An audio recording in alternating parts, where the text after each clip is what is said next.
I need this story. We just started recording. Welcome to Raw Food. We're talking about service industry people because they are often maligned and don't get enough appreciation. But sometimes some folks are a bit iffy. T, take it away. Exhibit A. My hair is orange. For the people that are listening and cannot see, give us a little bit of background. There's a little bit of background. I wanted to color my hair brown, chestnut brown. If you're confused, just look at anything brown and pick that color to dye my hair with. A UPS truck, bitch. Right. Anything that relatively looks brown, use that.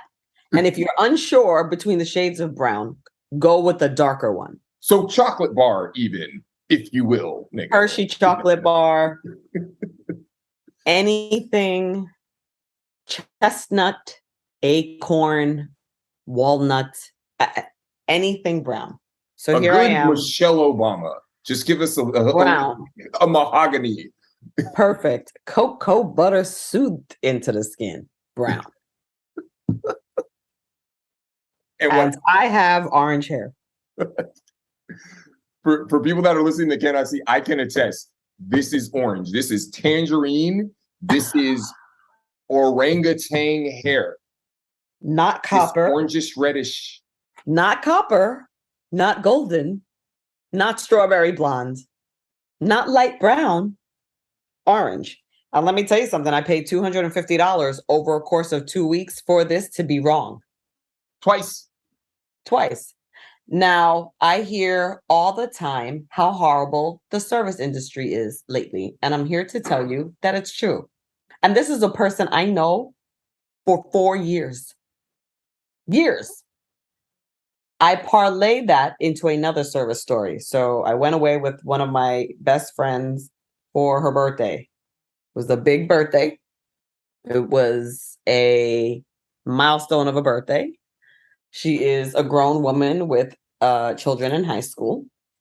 And a big group of us, about 10 of us, rented a house in a winery to celebrate her birthday. And after a fabulous day of drinking at the wineries, we decided to go out to eat to a local restaurant. And in we walk, all buzzed, having had a wonderful day. And my girlfriend walks up to the bar, getting ready to get the party started because that's how we roll. And there is a 21-ish-year-old girl behind the bar in a tank top shaking a drink. So my girlfriend with another friend of mine says, hi, we'd like to order a couple of cocktails.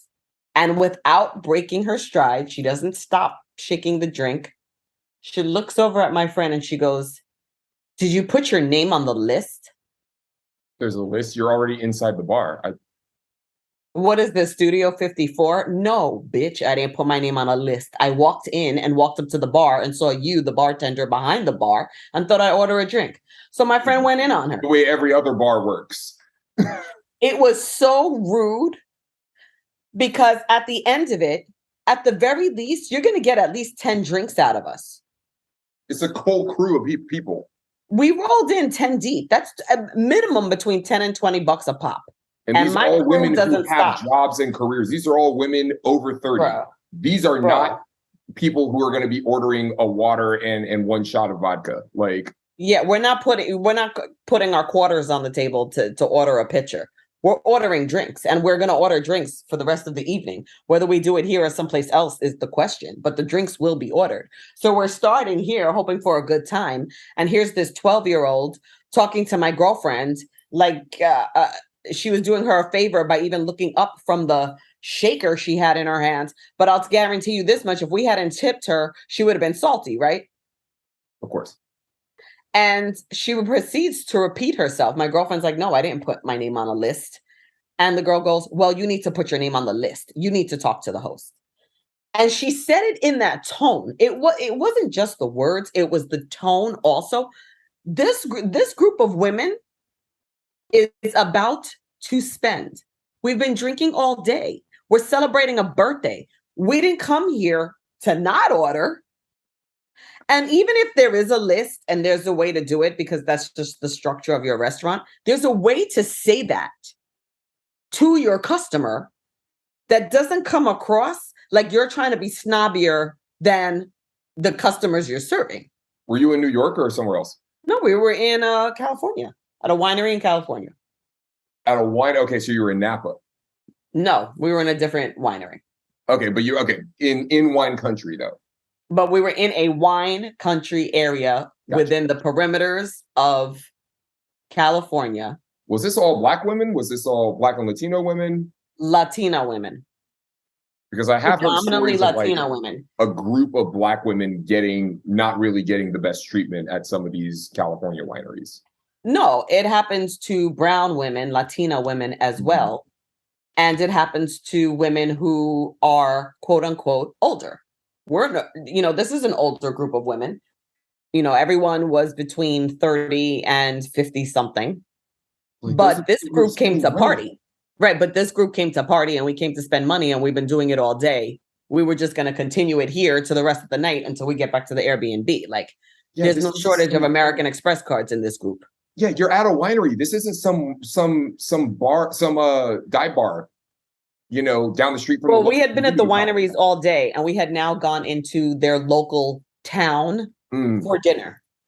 And we had reservations at this restaurant for 10. It's a group of tourists. They have reservations for 10. Why do you think they are here to spend money? Correct. They're going to spend a lot of it too. It's a group of 10. And they came all the way to Napa first. That's the point I'm getting at. They're clearly tourists. Tourists come to spend money. You depend on tourism in Napa or in wine country in general. Napa, Calistoga, that whole part of the state. Just to set the context for people that don't know. This is just, you're hustling backwards. Even if you have an attitude, you're fucking hustling backwards by treating people this way. Right. And now these places are charging so much more than they used to. There's surcharges, there's COVID charges, there's increased prices on products and goods.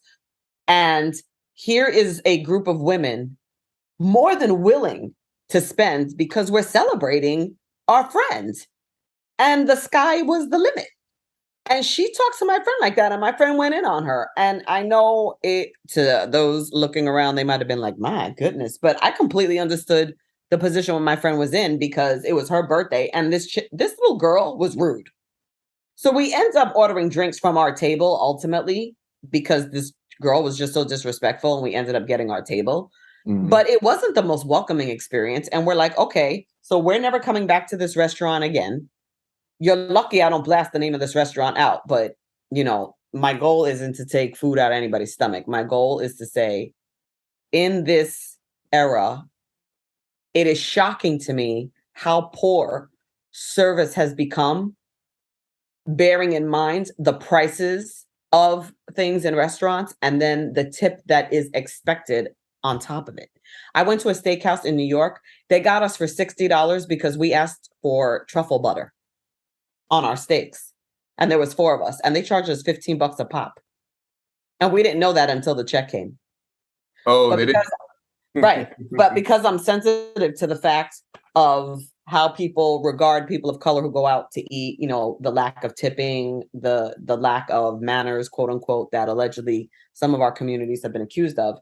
I tip everywhere, no matter what. I usually give 15 to 20%, even if you're garbage, because even if you're garbage, what will happen is I'll just never come here again. Oh yeah. I tip 25% minimum.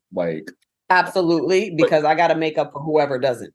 Well, here, when they're doing it on a square, or an iPad, you can just select, it used to be 15, 20, 25. In San Francisco, the standard now of those selections is 20, 25, 30. I believe it. And it's weird to me that the service is not better. 5% is now considered a medium tip rather than a good tip. And 30% is now a good tip. Is the service any better? No. Well, first of all, if I'm checking out from that thing, that means I haven't really received service. That means I walked up to the cash register and placed my order. Thank you. So I take issue with my hair and that experience at the winery. I'm disappointed For all in the the people that lack might be of listening, pride. and they're going to ask, well, what'd you do before this? Right? You literally just walked in and walked up to the bar because that's what happens That's at it. bars. Yeah, we came in laughing our heads off, having a good time. It had been a while since the group of us had an opportunity to live together. Some of us live in different cities. One of us lives in a different country, neighboring country, but still needs to fly from there all the way to California to be part of this. And we're a very committed group of girlfriends. So we make it happen. Like birthday season is like our football season, and every month we've got one. So we try to celebrate it near and far. So since COVID, every month we Venmo the point person, whoever that is for that particular month, for whoever's birthday it is, to ensure that they always get like a nice sweet package from the group. If we're in the city together, and a lot of them, a big part of the group does live in the same state and city, they're able to get together for those birthdays. So my birthday's coming up, and I decided to celebrate mine in California this year. And I'm celebrating it with two different groups of friends. And the first weekend, I'm celebrating it in Palm Springs. The second weekend, I'm celebrating it in Los Angeles. So I wanted to get all gussied up and get my hair done. And I waited and waited for months to do it. And I'm disappointed. So the first time last week, I tipped her. This week, I did not. My hair lady. Yeah. And see, now 20 years ago, I would have went off on her. I would have like exploded on her. What the fuck? Now let's get that story again. So you I did not. I am working diligently. I'm not always successful, but I'm working on diligently on being less reactive. Because when I give clear instructions to somebody multiple times and then they do the exact opposite, quite frankly, you know what you're doing. Right. So you told her you want it. I told you multiple times. If not brown. Yeah. And when in doubt, go darker. Right. And you went back the second time because she didn't do it right the first time. Because it was too light. And I said, I'd like to go darker. And you tipped her, even though she didn't do it right the first time. You tipped her that first time anyway. Tipped her that first time. And then at the time she asked you to go to McDonald's? And asked me to go to McDonald's, which my lovely partner was nice enough to go for me and bring it to us. But yes, and I of course didn't ask her for that money back because that's just not my personality. If other people do, good for you. I did not. So on top of the tip and on top of the McDonald's, the color was wrong. So I go back this week because I'm like, well, thank God I built in enough room to fix it. But again, what type of service am I getting if I have to think about this and have a strategy for getting my hair done? And I still ended up spending over $250 for the wrong hair color. And what kills me is that she looks me in the face and says to me, I know you asked me to do it brown. So that's how the conversation started. I know you asked me to do it brown, but I didn't.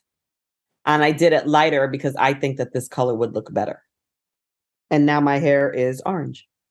So this wasn't a failure of communication. This wasn't a mistake in execution where I just used the wrong thing accidentally or I just put it in wrong, my bad. No, I knew what I was doing. I heard your instructions. I knew what I was doing. And I deliberately set out to do the opposite of what you told me to do. Or at least go in the opposite direction. You said you wanted darker and you wanted brown, and I heard you. It's not that I did not hear you. I didn't mishear you. No, I heard you. And I just decided to say fuck off to your instructions, directions, your desires, and decided to do it my own way anyway. Despite this being the second time you're here, because I made it orange the first time. Since finding Jesus, because 20 years ago, I would have shredded her. 10 years ago, I would have shredded her. But being around my partner, who is much more easygoing than I am, I'm learning less is more. So I looked at her and I said, it's fine. And I sat down and continued reading my book, which I had brought with me because I like to read, especially when I'm getting my hair done. And she finished doing it. And I said, how much do I owe you? She told me her price. I Zelled her. And I got in my car and said, you win the battle, but I win the war because I'm not coming back. And I'm not going to argue about it. We're not going to discuss it. I'm not going to talk to you. I'm not going to explain anything. You're going to hear me through my silence. The fact that she didn't at least offer to do it brown for free kind of sticks out to me as someone who's worked in the service industry, as like, this person didn't do it. You did it not the way this person asked. And with that tepid response, it's clearly not a response of excitement. You should now offer to say, hey, look, maybe I shouldn't have been freewheeling with your hair. Heavy pause there. You say that, and you say, if you would like, I will do it brown for free. Here's when I'm available to do that. That would be appropriate service. And I'm sure you would have tipped them excellently for that. I would have gone to her forever. Yeah. And this is a person who's asked you to bring them McDonald's. Right. Whatever passive aggressive behavior. Yeah. Whatever. And she asked you to drive her to the bank. Yeah. And I did it because I was like, okay, I get it. Like, it's hard to get to the bank. The parking's bad. Like, okay, I'm not being completely disrupted from my day. I mean, yeah, like I had things to do, but if she asked me for my help, fine. But it's not like we're friends. It's not like we talk in between my hair appointments. So again, my partner was like, what is this dynamic that every time you go to get your hair done, she has you like run an errand for her? And then I think it culminated to finding out the other day. So after I tell her, I just look at her after I see my orange hair and I say, it's fine. That's all I say. I sit back down and she says to me, you seem to have a really nice partner. And I said, yeah, I do. And she said, just like this, good for you. What do you make of that? Just like that. There's a lot you can read into it.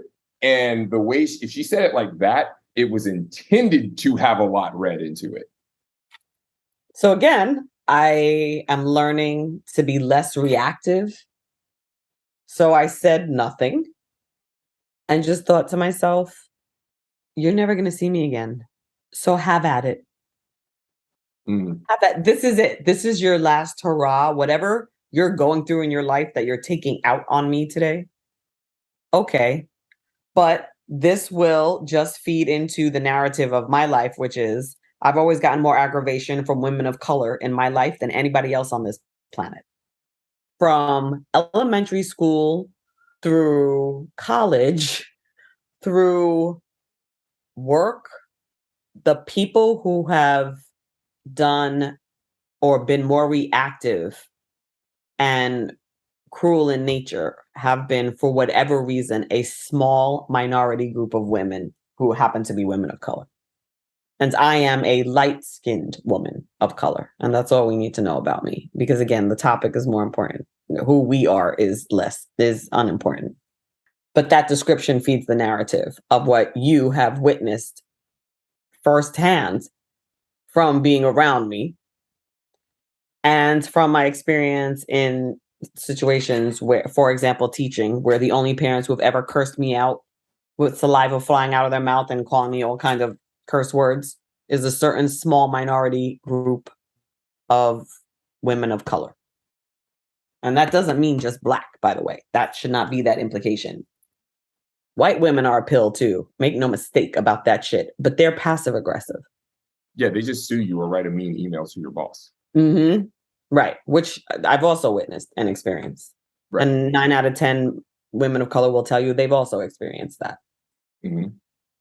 But yeah, I can say firsthand, having known you for so long, I've seen you get a lot of shit specifically from a group of women of color that you did not deserve, largely because they're coming after you because they don't know you yet, and they've just decided they don't like you because you're light-skinned. It disappoints me how much that still feeds into the culture and the dialogue and the dynamic of Black and brown culture. It is internalized white supremacy. It's what they think I think about me. And that's why I very much understood when Meghan Markle says she's experiencing racism, and people were like, what type of racism is she experiencing? She looks white. First of all, she doesn't look white to me. White people know she's not white. That's how you know she don't look white. Because she don't pass to them. She may pass to us, but she doesn't pass to them. Second of all, I'll tell you why for me it's affirmed that she is a Black woman. Her mother is Black. And that's the primary caretaker. If her mother was white, I would probably have a little bit of a different perspective on her from this distant view I have from what I've read about her.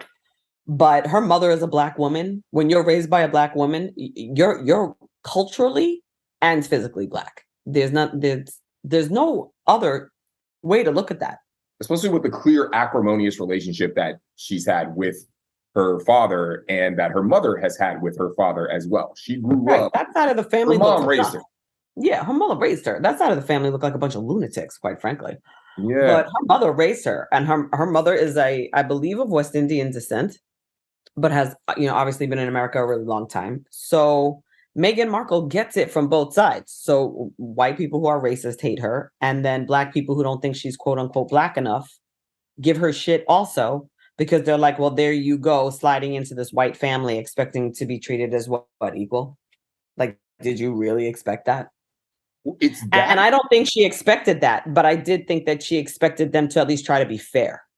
Right. It's two-part when it comes from Black folks. You don't actually experience racism because you're light-skinned and we think that you pass, even though the white folks know you don't pass. And then it's also on top of that, well, you married a white guy, so regardless, fuck off.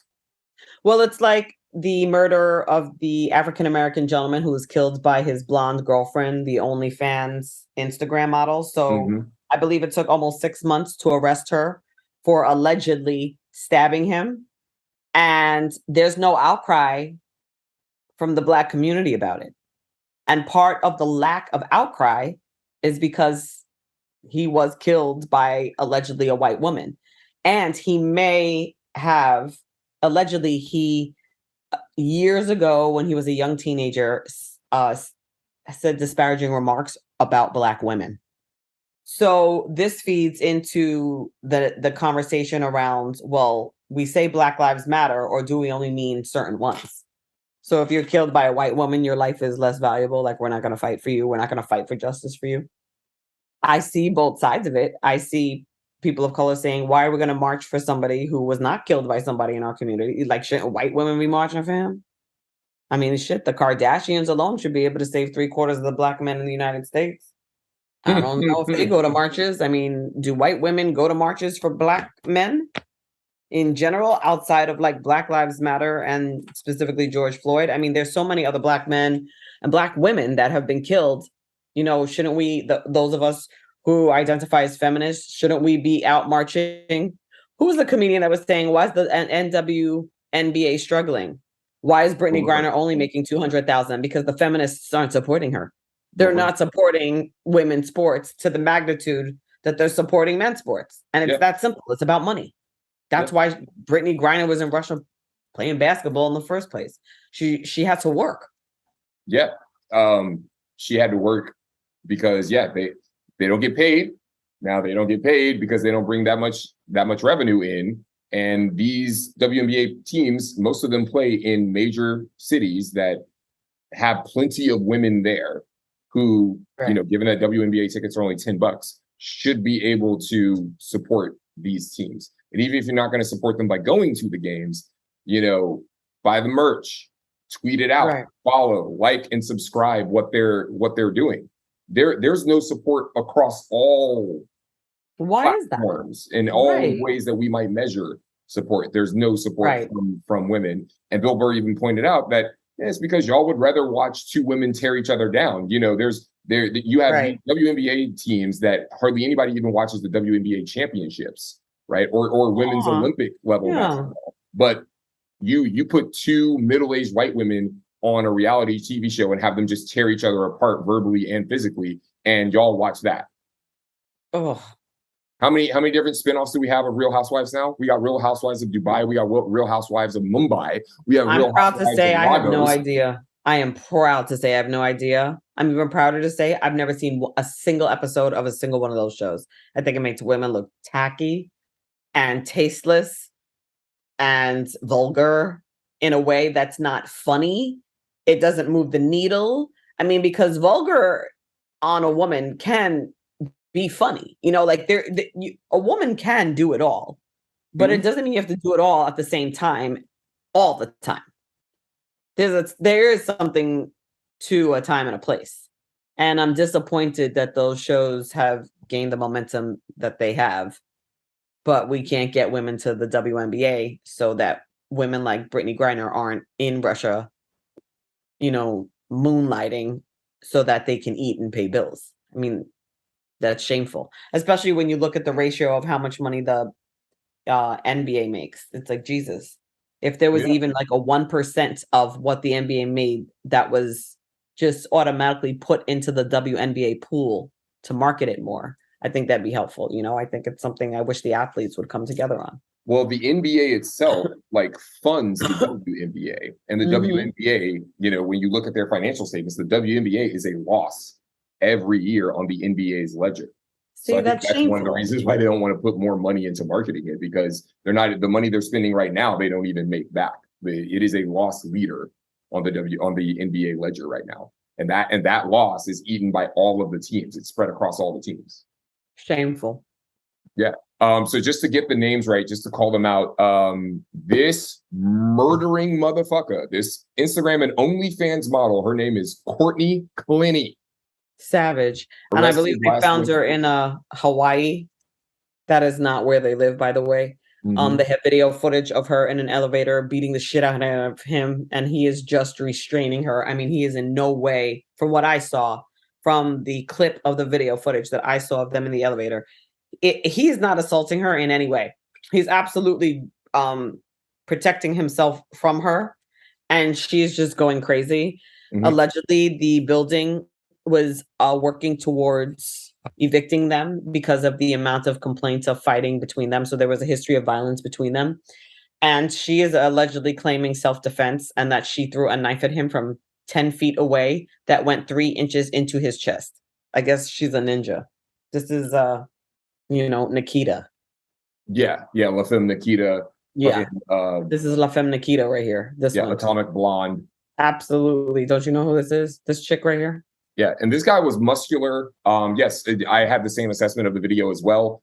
Okay. He puts his hands up, but he never strikes her. He never strikes her, and he just grabs her a couple of times. And he grabs her to try to calm her down, but he absorbs several blows. And literally, the moment he got into the elevator, this woman immediately started striking him on the head. There was no exchange. There was no nothing. Now, we don't know what happened before they got into the elevator, but she walks into the elevator. He walks into the elevator. She immediately starts hitting him in the head. Now, to me, my black ass would have gotten out at that point. I'm not riding an elevator with someone who's striking me. I'm simply not doing it. But apparently, they've been arguing and fighting so loud and so long that literally they were about to get evicted. So this is their dynamic. This was their dynamic.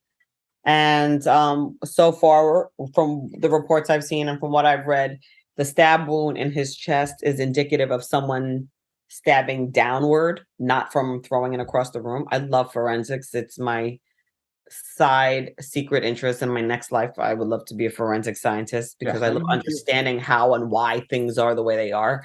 So from the way the wound has invaded his chest, it's not from someone who's a ninja who threw nunchucks or something from 10 feet from across the room and happened to directly hit him with a kill blow 3 inches into his chest cavity.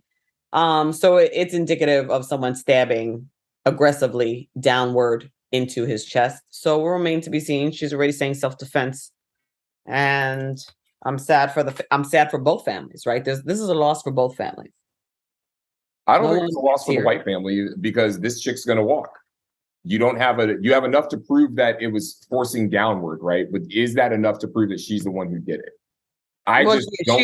She's saying self-defense, which means she's not disputing she didn't do it. I get you there. I just don't know if there's going to be 12 jurors that will actually convict a white girl of killing a black man. They didn't convict that white girl of allegedly killing her child. What was that girl's name? She killed her allegedly. Her baby died and didn't report it for a month, and they can't prove she didn't do it or did it. Casey. Yes. Something like that. Yeah. Meanwhile, there's pictures of her dancing on top of a bar, and 30 days deep, her kid's missing, and it wasn't even reported. They didn't send her ass to jail. Yeah, it's one of those things where like we know you probably had something to do with this, but we know. We don't have enough to lock you up for it, because innocent until proven guilty means some people who did it are probably going to walk. Shameful. I don't see innocent until proven guilty really affecting black folks aside from OJ, who clearly did it and should have been behind bars, and they came and got his ass for other shit anyway. The deceased, we should call him out. His name is Christian Obumseli. Okay. Christian Obumseli. They lived in Miami, and they found her in Hawaii. They found her. They found her allegedly murdering ass out in Hawaii, in a treatment center. Bitch, yeah, you need treatment, all right. Okay, see, that sounds like a setup right there. You know you did it. It's like, look, see, I was in treatment. Like, see, I need treatment for these things, right? Yeah, I mean, look, she's got a strategy. She already knows how she's fighting. She's been strategizing from the moment this happened. Yeah. She's ahead of the game. And the family and the prosecutors are the ones that are catching up. Did she claim self-defense originally, or did she just not even report it originally, and then she claimed self-defense afterwards? Because it was reported. No, it was reported. It was reported immediate because she called her family and she called her family. She didn't call an EMT. Let's see. I'm not 100% up to date. Yeah, police responded to the high-rise apartment in Miami's Edgewater neighborhood on a domestic call on April 3rd, according to WFLA. Yeah, and then her OnlyFans name is Courtney Taylor. Mm-hmm. Yeah, Courtney. Yeah, TMZ obtained video footage from the scene, shows her covered in blood. He was taken to a trauma center and pronounced dead from stab wounds. Allegedly posted X-rated photos after the murder happened. Of course. She's a real piece of work. 2 million followers. Look at that. For what? Showing her ass? She was arrested after cops found her coated in blood on her balcony, but was later released because they believe she had acted in self-defense. Okay. People have gone to jail for a lot less. So she didn't. She is now charged with second-degree murder following the latest arrest in Hawaii and was waiting to be extradited to Miami. Okay. I believe she's in Miami now, though. So the cops saw her covered in blood and came and talked to her, and it sounds like the cops are the ones who had to call the EMT. If this was actually self-defense and now this person is dying or bleeding out, they're incapacitated. If it's self-defense, they have a knife 3 inches in their chest. They're not going anywhere. They're not coming to kill you. Call the police, call the EMT, fire department, whatever. Those should be the two things you do. Call the police because there's been an act of violence, and tell the police, tell the dispatcher, hey, we also need an EMT. If this is truly self-defense. Mm-hmm. She had time to continue to post pictures of herself on her fan page, though, after allegedly murdering him. They met in Austin and moved together from there to Miami. Oh no, bro. I mean, like you said about Kevin Samuels, he tried to say, hey, yeah, someone who has an X-rated OnlyFans account probably isn't wife material. And motherfuckers tried to cancel him for that. Motherfuckers said that was a bridge too far. Obumseli's brother was livid that she had not been charged and that it took so long to charge her, saying it was because of her privilege as a wealthy white woman that she was able to remain free despite being caught on video covered in blood in her high-rise balcony apartment just after the incident. Well, it's not the being covered in blood part. It's I have an excuse for being covered in blood. Right. And she said it was self-defense, and I guess that was enough for the police to believe her. And now the police should have reviewed the police should have reviewed all the other video footage and should have taken some, maybe not arrest her that night, but like how long would it have really taken to say talk to the the building owner and say, hey, I need all the video footage you have of this apartment from the last week. And again, pattern of behavior, right? Like not only whether you killed somebody in self-defense or not, this is supposedly somebody you loved, and this is somebody that is dead at your hands. And allegedly, the victim continued to post on her page showing her kissing her dogs and ordering drinks at a hotel, all the while this gentleman's body was in the morgue. And these videos were of her at the Miami's Grand Beach Hotel days after the death of her boyfriend. So she didn't seem to be too stressed out about it. Yeah. And I guess we'll see how this plays out. The families raised $80,000 on a GoFundMe page. Whose family? Obumseli's family, the victim's family. $80,000 on a GoFundMe page. He was murdered a week before his 28th birthday. Sad. Seems like a sweet guy. Yeah. But back to the original point of how we got on this, we got folks in the Black community that are saying this guy had it coming because he dated a white girl. Nobody has that coming. And this is that moment where all lives should matter. And we can't pick and choose which Black lives matter and when they do and when they don't. Nobody should be stabbing anybody to death. This is ridiculous. Something to think about on this episode of Raw Food.